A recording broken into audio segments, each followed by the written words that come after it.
This is the Rider Nation Podcast, an in-depth look at the Saskatchewan Roughriders. Here's your hosts, Maz and Justin Dunk. It's a game that Rider Nation is going to be talking about for years. The Saskatchewan Roughriders go into Ottawa to play the Redblacks, and after taking the game to overtime and what looked like a 22-19 win for the Riders, the CFL Command Center gets involved. There is a roughing the passer penalty after teams have celebrated and are leaving the field, only to be brought back on for the Ottawa Redblacks to march down the field, kick a field goal, and we end in a 22-22 tie. One of the craziest, one of the most CFL-y, one of the most what just happened there moments in the CFL. Justin, you watched it unfold just like I have. Is this like one of the biggest command center head scratchers that you can remember in recent history? It's definitely up there. It's one of the most baffling ones that I've seen. And I think more for the fact that it took so long for this review to happen. The command center is supposed to step in quickly and keep the pace of play moving on obvious calls that are missed. And in this instance, yes, perhaps, by the letter of the roughing the passer rule, this may have been roughing the passer on Dustin Crum, but I don't think that it was. You have to look at the game situations. Jacoby McLean gets cut by Reichwell Armstead and has a piece of him, let's say, kind of brush up against Crum, and that's the call that changes the game. Like, context is very important when we're looking at some of these rules, in my opinion, and I call on Randy Ambrosi, I call on the command center, I call on the league office to put forth a statement explaining from start to finish how the command center initiated this process and came to their decision, because it is a decision that can affect not just playoff standings, wins and losses, but lives and jobs and the rest. So the CFL needs to be accountable here, because the command center has not had a great couple of weeks, and this is definitely by far the worst call through 2024 so far. A couple of things that stick out.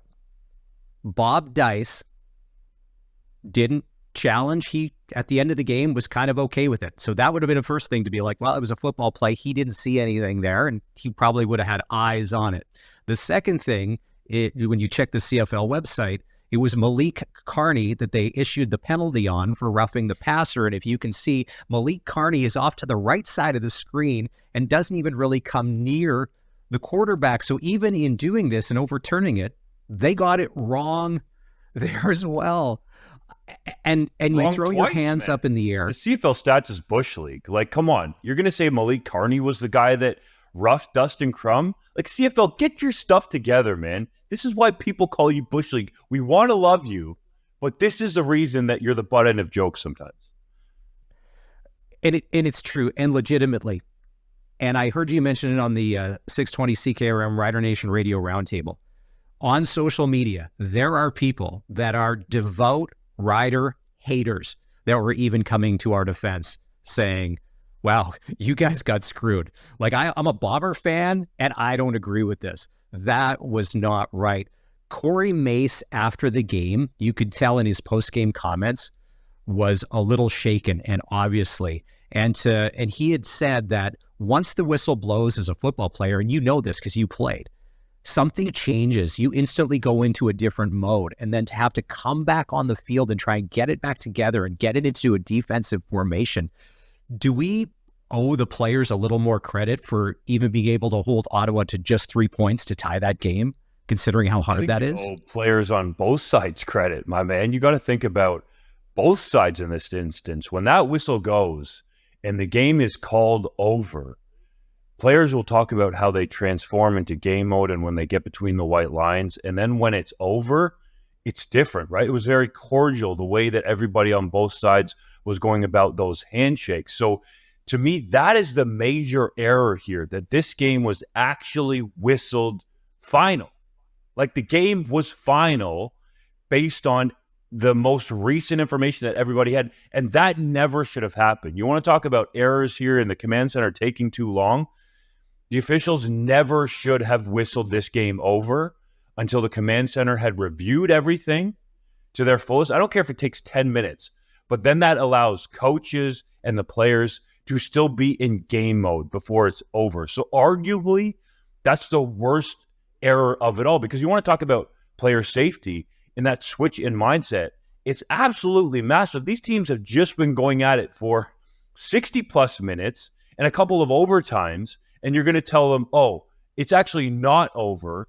Change your mindset after you've shaken hands and made your way to the locker room in some cases. Come back and play football at a high level. That's just not fair. So the CFL has to understand the integrity of the game is at stake in these critical moments. It never, never, never should have been whistled over. Players were saying they were starting their prayer circle on the field. That's how over the game was. The funny story, and Luke told it on the post-game show, him and all the coaches from Hamilton and Saskatchewan are riding down in the elevator Ottawa together. and Saskatchewan. From Ottawa, riding down the elevator together in the press, congratulating, hey, good game. So they immediately, and right there, had to come on the sidelines and call the game from the sidelines and not from the press box. It's just a bad look everywhere. And as far as we're trying to do so much in this product, and I don't buy into what if somebody was watching on the CBS Sports Network, and yeah, sure, that's great. But what about us here at home that have been fans of this league for so long, and again and again and again? The term CFL isn't a good thing. When people start talking about, it's a CFL thing. Yeah. Do you think the flip side of this now for all of the games going forward is they do get it together and they tell the command center to back off? Did we have to be the guinea pigs or the test to be like, whoa, the command center is way too involved in these games? Because they have been this season, probably more than ever before. I don't think this instance is going to be a guinea pig type of thing because there have been other errors with the command center, but I do think that it is going to ratchet up the pressure for the league office to have a more open discussion. And usually they do these things in the offseason, but we saw them change very quickly at the start of the season. The chips in the kicker balls, they decided that the kickers could use non-chipped footballs versus the chipped footballs that they're playing with for the rest of the game, presumably at this point. So I think this is something that needs to be discussed in season, and the process has to absolutely be tightened up, and also how involved the command center is going to get. And I would argue, and this is speculation because I don't know all of the communication, that the referees on the field should, if they're not already doing so, have more of a dialogue with the command center, a back and forth, because they're the ones there. They have a feel of the football game. The command center, as we see that static shot on TSN all the time, are people that are removed, right? They're in the league office in downtown Toronto. So in my opinion, this all has to be reviewed by the CFL. The league needs to be accountable, and definitely the process needs to be looked at, because you have some people saying, well, why don't we just go back to the old days where it was just the officials made the call, you respected it and moved on. And yes, there's going to be some mistakes, but when you're calling balls and strikes and it's just an umpire, not a robo umpire, it's much more easy to understand. And a situation like this definitely never would have happened. That said, on the other side of it, there are going to be some calls that do get missed because the speed of the game is so fast. So That's why I think that the CFL just needs to refine this process with the command center's involvement. Tim Croker, Saskatoon guy, was the referee yesterday. So you'd have to think, well, he's a Sasky guy. It's one. Don't start putting that out there. Man. Everybody's going to hate Rider Nation for that. They think that it's in any I way hope biased. that at least Randy Ambrosie comes out and will make a statement about this. I don't think you can stay quiet. As we go back to the game, if you would have told me, and I texted you before the game started, what do you think our chances are of winning? You had mentioned in the Rider Nation pregame show, 17 players were going into this game on the injured list for the Riders, 12 on the 6 game, 5 on the 1 game. And what Rider team would have showed up? Now, yesterday before the game started, if you would have said, hey, listen, with this beat-up roster, with our backup quarterback, our 4th right tackle in 9 games, you're going to come away with a tie against the Redblacks. I think a lot of us would have been, okay, it's not a loss, because after losing to Montreal, and I'll say getting beat by Edmonton. We lost to Montreal. We got beat by Edmonton. We got beat by a better football team. We needed something, and if this is that something, as we look at the Riders, 5-1 is a memory now. 5 turnovers in the game yesterday. They only had 24 yards rushing. And, Even with Hickson in and AJ who let out, and I know a lot of people were calling for Hickson, how many games, Justin, are we going to win when we can only muster 24 yards rushing? Is that a 1.8 yard average for the game? Probably not many, but I think you got to look at what the Redblacks were doing too. They were stacking the box. Adarius Pickett was very physical, and you had those two first-time CFL starters in there, Nick Jones and Zach Fry, who, I thought overall were solid, but the run game couldn't get going. Shea Patterson took a bunch of big-time shots in this football game as well. I think that went under the radar. Yes, he was high on a number of throws, and that led to really all of the interceptions that he had, except for the Joe one that Joe, I'm sure, would tell you he should have caught.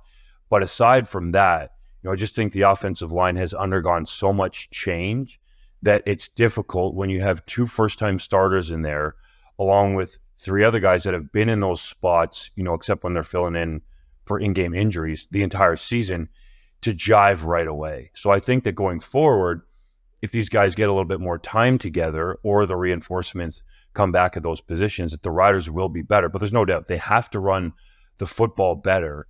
And this game was there for the taking. Outside of this command center call, you look at a number of plays, there's usually a handful of them, as the cliche goes, that the Riders could have made to win this football game before the command center call or even after, right? Marcus Sales had that interception in his hands. That would have ended the football game. Yep. And Clank, a couple of bright spots. I thought Micah Johnson and Malik Carney played their best games of the season for the Riders. Love your thoughts on that. And then Dante Myers makes his CFL and Rider debut. 8 catches, 101 yards. Did you think Micah was dominant last night? Because he seemed to be everywhere, being the man for the Riders.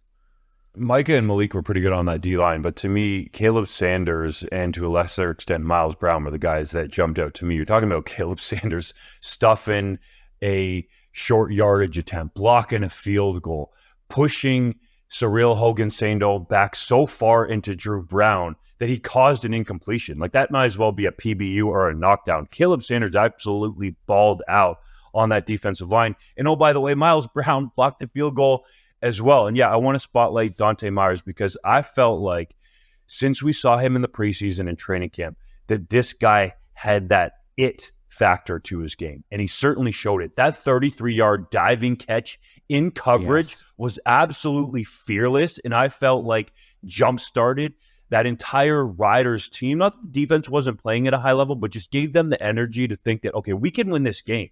If this is a CFL rookie out here laying his body on the line, making a highlight reel catch like that, then we can go get this football game from a team perspective. I thought Myers was great and certainly deserves to be in the lineup going forward, regardless of the health of some of the other receivers.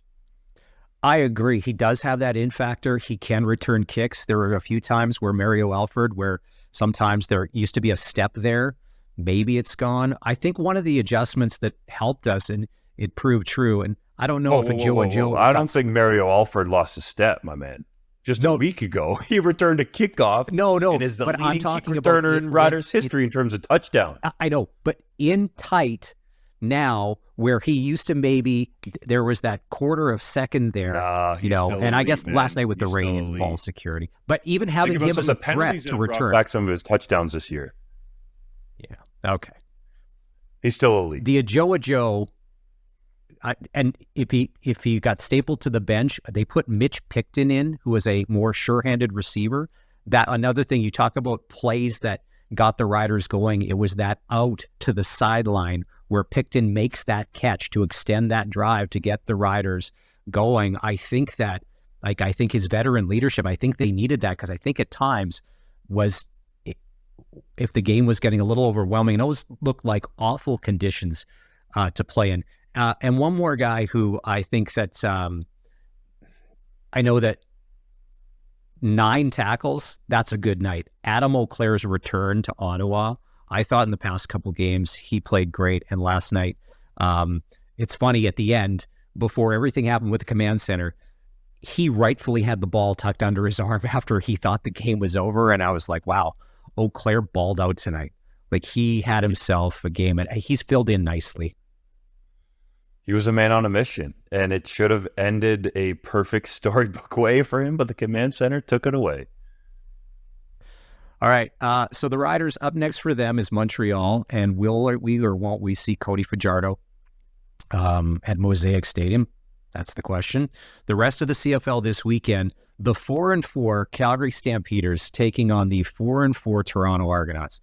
Here's two teams with their own crazy storylines. You can't tell who the Calgary Stampeders are because there's the home team, and then there's the road team, and then you have the Toronto Argonauts. They're their own, and I believe they're starting Nick Arbuckle. But after this game in Game 9, then the Chad Kelly thing kicks back in. That's not a guarantee. Is Toronto good enough at home to beat the Stamp, or is it? This is the Confusion Bowl in my mind this week.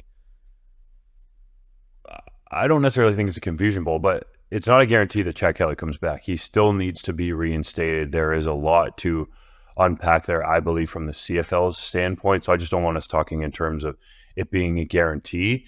And I do think that the Argos are in a prime spot to bounce back. They controlled that game last week in Calgary. Yes, the Stampeders played better for, let's say 57+3, those final 3 minutes in the football game. Cam Eccles with that touchdown was unbelievable. That was one of the plays of the year so far for sure. The interesting part to me is the Stamps only dressing one running back in Peyton Logan. I like the idea from some standpoints, and the roster construction makes it very intriguing. But if he goes down, you're going to have to put a receiver or somebody else in there, a running back, or you're just going to have to go 6R, 6 receivers the entire time. So I'm keeping an eye on that. Hamilton Ticats at 2-6 go to Montreal to take on the Alouettes. At times this season, Bo Levi Mitchell has flashed, and he has looked really, really good. I know in an earlier podcast, you said there's a lot going on with Hamilton, and just, that maybe if it's roster construction and all of that, there's glimpses there, but are those glimpses enough to beat a solid Noel Thorpe defense and what'll be probably a Davis Alexander and tight to the vest Jason Moss offensive game plan? It's two divisional opponents, so they know each other really well, but I have a hard time seeing it. That Noel Thorpe defense is flying around fast and physical and getting after the passer, even without Sean Lemon. I feel like Darnell Sankey has really anchored that unit, and Mustafa Johnson, up front, is an absolute animal and difficult to deal with. And Davis Alexander is a guy that looks like he has that moxie to be a potential week in and week out starter in this league. Jason Moss, full credit for developing him, full credit to Danny Machocha and his scouting staff for finding this guy and bringing him in to Montreal. So I see that as a very difficult place for the Ticats to go in and get a win. Here's the thing on Davis Alexander. As an angry Rider fan, I'm glad that he was able to come back and lead the team last week and get them a win, and he does good. This wasn't a one-and-done Rider-only situation, and then he falls off the cliff. And he may still well, but I think he has what it takes. And probably the most interesting game of the week, we're watching the 5-3 BC Lions, first place, and the 1-7 Edmonton Eskimos. And I know that when you were chatting with Glenn Suter on the Countdown to Kickoff pregame show, 620 CKRM, the thoughts were there, and Suits had said, it's time for the Elks to come out and say, Trey Ford, because he's coming a free agent, you're our guy, and start working with him and contract extension and all of that. You're of the same mindset, and I've heard you say this before, because I think a lot of us can easily think Trey Ford hasn't got a decent shot or a fair shot in his whole time at Edmonton. I would agree, yeah. We have to remember, though, that Chris Jones and a lot of the staff that are there, if not all of the staff that are there right now, selected Trey Ford in the first round of the CFL draft. So they saw the upside, but they continually, I'll say, put roadblocks in front of them. And there were some flat-out lies told about Trey Ford in the media from Chris Jones and others that'll go unnamed in that organization that I just felt like weren't fair. And that wouldn't have been said about an American quarterback or an alien or what have you. It just seems like there's all these politics going against Canadian quarterbacks in our league, and especially one that's from Canadian University football. And it's so clear that Trey Ford is a guy who has upside, is a guy who can lead that team to wins. He had 5 of Chris Jones's 8 wins as a starting quarterback before Chris Jones got his walking papers from Edmonton. And again, they go 0-7 with McLeod Bethel Thompson. This really has nothing to do with Macbeth or the law firm. at all. It's just the fact that Tre Ford is better. And let's think about it this way. Your best athlete, your absolute best athlete, Chris Jones, when you were there, was standing beside you on the sideline, holding the proverbial clipboard or whatever he was doing for that many games, and you talk about yourself as a guy that goes out and finds these diamonds in the rough that are great athletes like AC Leonard that you take from tight end to defensive line. Your best athlete, arguably in the CFL, but your best athlete on the team was standing right beside you, and you're like, no, we're going to keep him on the sideline. Incomprehensible. See, the McLeod Bethel Thompson thing I got because of pedigree and he won a Grey Cup. It was all of those other guys that weren't McLeod Bethel Thompson in the years before this to be like, are you sure? Because that guy, he's pretty good. I don't like BC's chances with Jake Dolegala as a starter. BC has a lot of parts, but I don't know if Jake, for the limited success he had in Rider Nation, is good enough because the Edmonton Elk played some good ball against the Riders. And I think that defensively, they're coming together, and offensively, it may be a bit of a shootout, but I think I got to take the Elk this game over the Lions just because of who is starting at quarterback for the Lions and who isn't. Without big play VA, I think the Lions are just a very average team with Dolegala and very beatable on a lot of fronts. We're about to find out, man. The Elks are going to ride that Tre Ford energy. Dun, dun, dun. All right. Well, that'll do it. It's another episode of the Rider Nation podcast. We appreciate you. If you like and subscribe and follow on YouTube, that's great. And on the podcast, and keep the comments coming. Next up in Riderville, the Montreal Alouettes. Will it be redemption at home against a team that they probably could have beat a few weeks ago, but they didn't? Best part about it, you'll get a chance to check out the Rider Radio live stream on YouTube, as we'll be 3 hours before the game, as we always do, countdown to kickoff live on YouTube, along with our halftime show and our post-game show. That'll do it, Rider fans. Thanks. Have a good week. The Rider Nation podcast. Like and subscribe wherever you get your podcasts, or go to sportscage.com.